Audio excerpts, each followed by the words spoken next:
waxaanu ku sugannahay deerka garoonka Xawaadle oo dadkii deerka idaacadda ama suuqa idaacadda dabku ku asiibay amba ku gubtay ganacsigooda ku gubtay lagu gaarsiinayo deeq raashina oo hay'adda u xil saaran qaranka ka hortagga masiibooyinka iyo kaydka raashinka ay qaybinayso ayaanu joognaa annagoo ah guddidii heer qaran iyo guddidii heer gobol iyo guddidii heer degmaba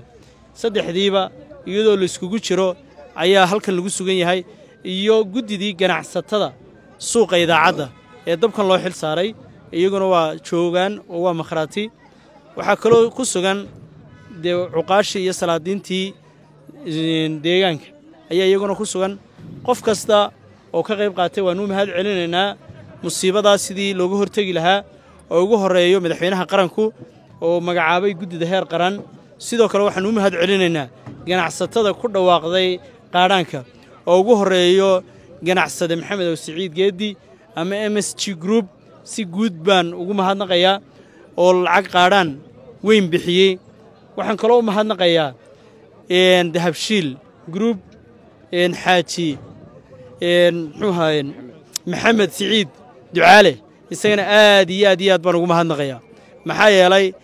ganacsatadeenaasi iyadoo aanay weli guddidu aanay gaadhin ayay si tadawuca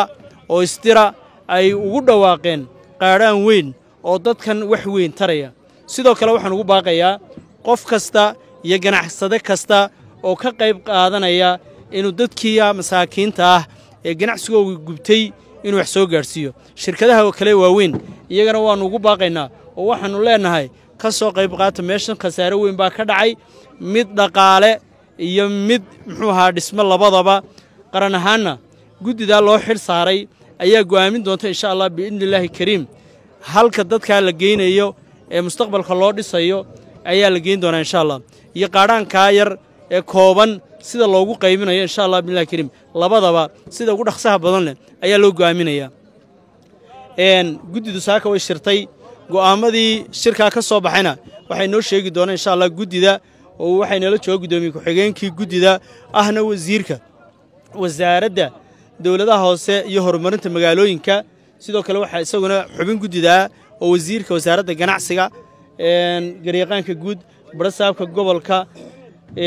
Faysal Cali Sheekh oo isaguna gudoomiyaha hay'adda dhammaan aad iyo aad baan ugu mahadnaqayaa waxaan ku soo wareejinayaa guddida aad iyo aad baad mahadsantiin